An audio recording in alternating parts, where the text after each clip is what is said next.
Hello everyone, and welcome. Today we are going to hear one of the most powerful and surprising stories in the Bible. It is the story of Abraham and his son Isaac, and it answers a very big question. Why did God test Abraham with Isaac? This story comes from the book of Genesis, chapter 22. A long time ago, there lived a man named Abraham. Abraham was not young. In fact, he was very old. His wife Sarah was also very old. But Abraham had something very special. He had a promise from God. Many years earlier, God had told Abraham, "I will make you the father of a great nation. Your family will be as many as the stars in the sky." That was a beautiful promise. But there was one big problem. Abraham and Sarah had no children. Year after year passed. Abraham got older. Sarah got older. Still no baby. Sometimes Abraham may have wondered how God would make this promise come true. But even when he did not understand, Abraham chose to trust God. He believed that God always keeps his word.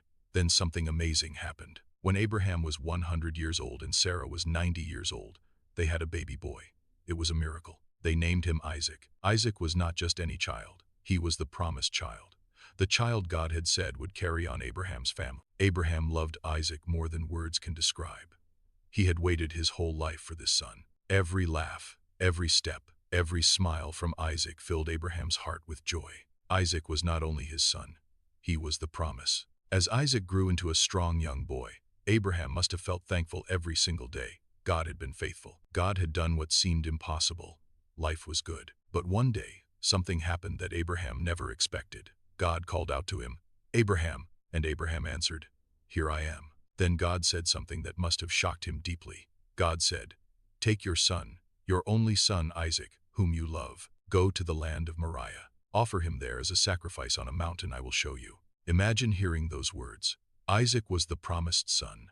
Isaac was the miracle. Why would God ask Abraham to give him up? Abraham must have felt confused. He may have felt pain in his heart. But the Bible tells us something very powerful. Early the next morning, Abraham got up. He did not argue. He did not delay. He prepared the donkey. He cut wood for the offering. He took 2 servants with him. And he took Isaac. They began the journey. It lasted 3 days. For 3 long days, Abraham walked toward the mountain. Think about that. 3 days of thinking, 3 days of trusting, 3 days of not fully understanding. But Abraham kept walking. When they finally saw the mountain in the distance, Abraham told the servants, "Stay here with the donkey. The boy and I will go up and worship, and then we will come back to you." Notice those words. We will come back. Somehow, Abraham believed that God would still keep his promise. Isaac carried the wood for the offering on his back. Abraham carried the fire and the knife. As they walked together up the mountain, Isaac asked a simple but important question. "Father?" "Yes, my son," Abraham replied. "We have the fire and the wood," Isaac said. "But where is the lamb for the sacrifice?" That must have been a difficult moment for Abraham. But he answered gently, "God will provide the lamb, my son." And they kept walking together. When they reached the top of the mountain, Abraham built an altar with stones. He carefully arranged the wood on top. Then he did something that shows how much both Abraham and Isaac trusted God. Abraham tied Isaac and placed him on the altar.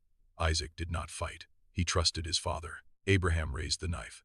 At that very moment, a voice called from heaven, "Abraham, Abraham." Abraham answered, "Here I am." The angel of the Lord said, "Do not lay a hand on the boy. Do not harm him. Now I know that you fear God, because you have not withheld your son, your only son, from me." Abraham stopped.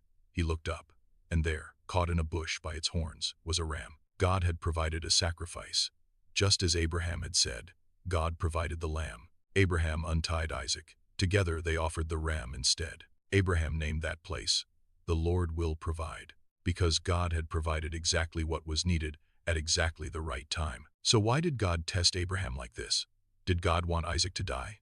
No, God never wanted Isaac to die. This was not about hurting Abraham. It was about trust.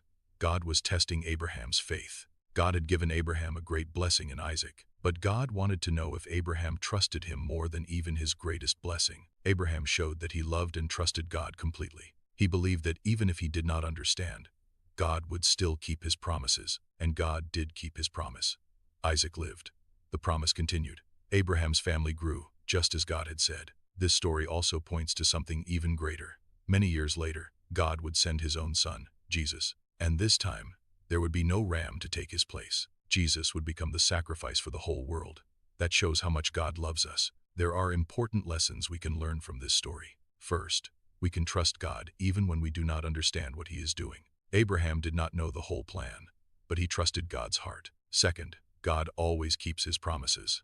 What he says, he will do. Third, God provides. When Abraham needed a sacrifice, God provided one. And finally, faith means putting God first, even above the things we love the most. Sometimes in life, we may face moments that feel confusing or difficult.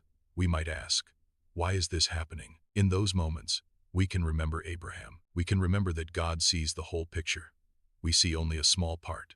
God sees everything, and he is always faithful. Abraham walked down that mountain with Isaac alive beside him. His faith had grown stronger. His trust had grown deeper. The test was not about losing Isaac. It was about proving trust.